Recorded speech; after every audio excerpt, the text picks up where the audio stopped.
그거는 예. 제가 직접 보여드릴게요. 직접 보여줘요? 네, 따라오세요. 뭐 얼마나 제대로 보여주려고요? 아니 진짜 확실하게 보여드릴게요.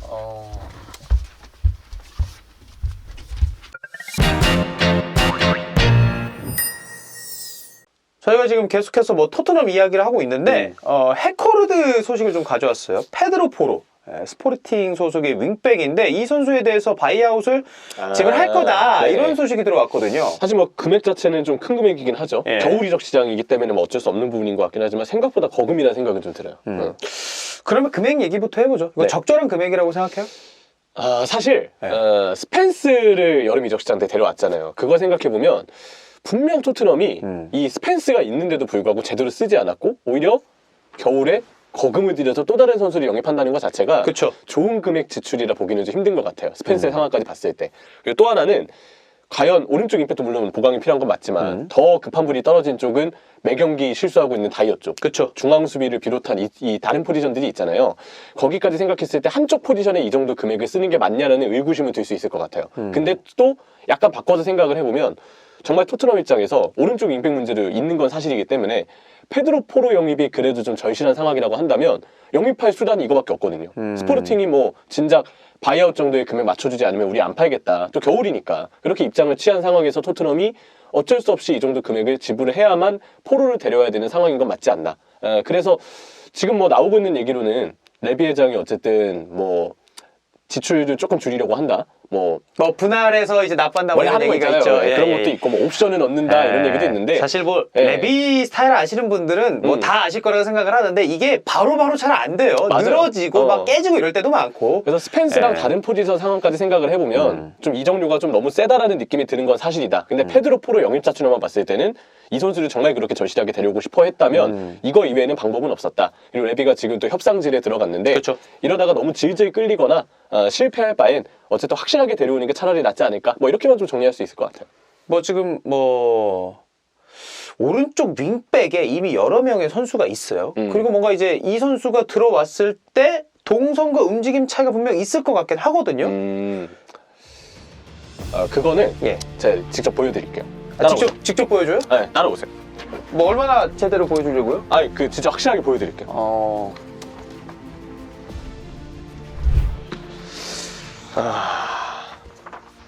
자, 이게 작전판인데 예. 이 기존 베스트 11을 봤을 때 원래 오른쪽 윙백에 뛰는 선수가 우리가 도허티 선수가 있고 그렇죠. 또 에메르송 노얄이 있습니다. 근데 도허티는 이렇게 벌려 뛰는 움직임이 사실 그렇게 잘 맞는 선수는 아니에요. 오히려 도허티의 경우는 약간 안쪽으로 들어와서 이른바 중앙을 좀 활용할 때 뭐 이제 오버래핑이 아닌 반대말 언더래핑이라고 하죠. 흔히 말해서 우리가 잘라 들어간다라고 맞아요. 하죠. 그런 예. 움직임을 가져갈 때 조금 더 도어티는 장점이 나오는 스타일이고 에메르송 노얄은 전진할 때 타이밍이 잘 안 맞는 경우들도 많을 뿐더러 전진을 해도 여기서 킥이 이렇게 그냥 나가버리니까 의미가 없어요. 크로스에 대해서도 좀 아쉬움 있고. 네, 그래서 도어티랑 에메르송 노얄의 전체적인 공통점은 폭을 벌릴 수 있는 옵션이 되지 못한다는 거예요. 도어티는 이 움직임이 잘 맞지 않고 에메르송이 이렇게 올라가봐야 의미가 없다.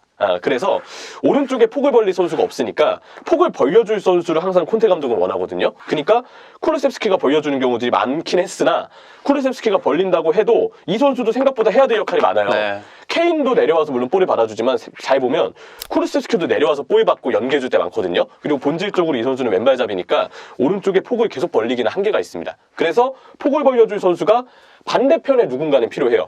그래서 제 생각에는 콘테 감독이 오른쪽 윙백의 문제 때문에 좀 어쩔 수 없이 왼쪽 윙백을 좀 더 넓게 올렸을 수밖에 없었다.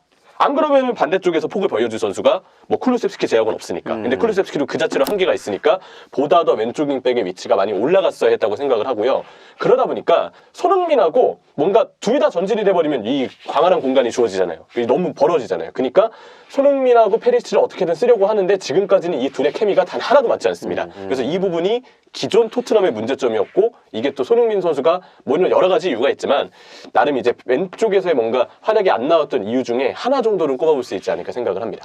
자, 그럼 포로가 와서 네. 오른쪽 측면이 살아요. 윙백이 바뀌면 오른쪽 측면의 공격에서의 움직임도 좀 바뀔 수 있단 말이에요. 오른쪽에서 이건 베스트는 그래도 클루세스키가 맞아요? 이건 좀 좋은 질문이에요. 예. 근데 제 생각에는 오른쪽에서 가장 뛸만한 선수이자 가장 잘 뛸 수 있는 선수는 결국은 쿨루셉스키예요. 그래서 쿨루셉스키는 아까 보았던 폭을 벌리는 움직임도 가능하지만 안으로 밑으로 내려와서 혹은 아래로 내려가서 볼을 받아주고 연계하고 상황에 따라서는 케인과의 연계를 통해서 본인이 침투하는 그림도 가져갈 수 있기 그렇죠. 때문에 쿨루셉스키가 오히려 안쪽으로 더 집중할 수 있으려면 윙백의 오버래핑이 필요하다. 그리고 윙백이 오버래핑을 했을 때 쿨루셉스키가 이렇게 안쪽으로 공간을 좁혀주면 포로처럼 빠른 측면 넓은 공간 오버래핑이 가능한 선수는 더 편하게 자신의 주 패턴을 활용할 수 있거든요. 그런 부분에서 쿨루셉스키하고 페드로 포로가 같이 호흡을 맞춘다는 그림을 그리는 거는 지금으로서는 좀 괜찮은 그림이 아닌가 생각합니다. 궁합도 괜찮을 네. 거고 쿨루셉스키가 더 잘할 수 있는 공격 포인트 생산도 박스 근처니까 쿨루셉스키가 이 안쪽으로 움직일 수 있는 거고. 그렇죠. 자, 그러면 오른쪽이 굉장히 많은 뭐 동선이라던가 네. 포로가 잘했을 때를 우리가 뭐 가정하고 생각하긴 하는 겁니다만은 좋은 움직임이 예상이 된단 말이에요. 그쵸. 그러면은 반대쪽에서의 변화도 좀 예상이 돼요?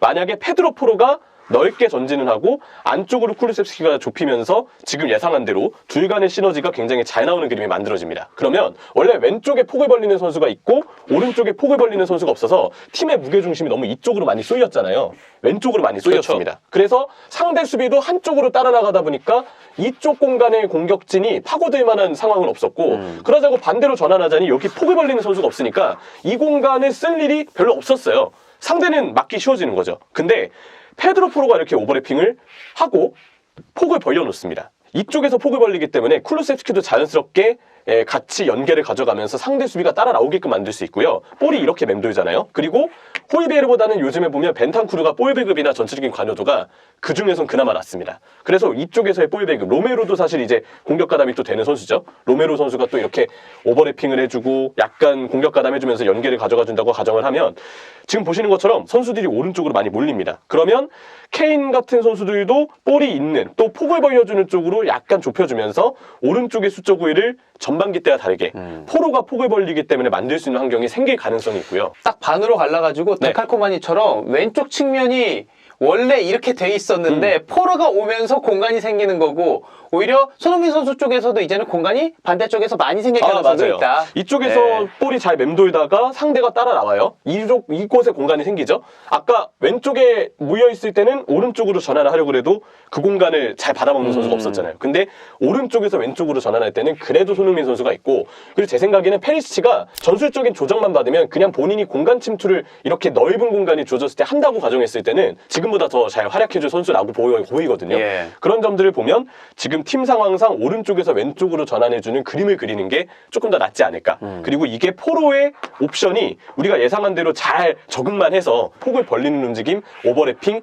양발 볼 배급, 좋은 크로스 이런 것만 나가준다면 전반기 때 보지 못했던 좌우 공격의 패턴을 우리가 그래도 바라볼 수 있지 않을까 생각을 좀 합니다. 근데 토트넘이 최근에 뭐 공격만 잘 안 되고 뭐 이런 게 아니에요. 사실 수비에서도 허점이 좀 많습니다. 근데 이 선수의 문제점은 키가 사실 큰 편이 아니어서 사이즈적인 문제가 있어요. 예. 그래서 전체적인 수비력이 좀 개인으로 봤을 때도 불안한 게 있고 어쨌든 폭을 벌리기 위해서 또 선수 본인의 성향상 이렇게 올라가 있으니까 볼이 나가다가 끊깁니다. 그리고 상대가 이 포로가 발생시키는 뒷공간으로 쭉 볼을 보내버려요. 그러면 이 넓은 공간을 스포르팅에서는 쉽게 내주는 경우들이 많았죠. 그게 또 올 시즌 약점으로 이전 시즌에도 약점으로 이 지적을 받곤 했었는데 근데 기대해 볼 수 있는 효과도 하나 있습니다. 벤탄쿠르 쪽에서 좀 더 볼이 순환되거나 네. 패스가 나가는 경우들 물론 벤탄쿠르도 더 많은 발전이 필요하지만 포로가 폭을 벌리고 있을 때 그쪽으로 볼을 배급하기 위해서 벤탄쿠르도 이쪽으로 좁힐 텐데 포로가 올라갔을 때 활동량이 많은 벤탄쿠르가 조금 더 오른쪽을 커버하지 않겠냐는 게 1차 기대 요소고요.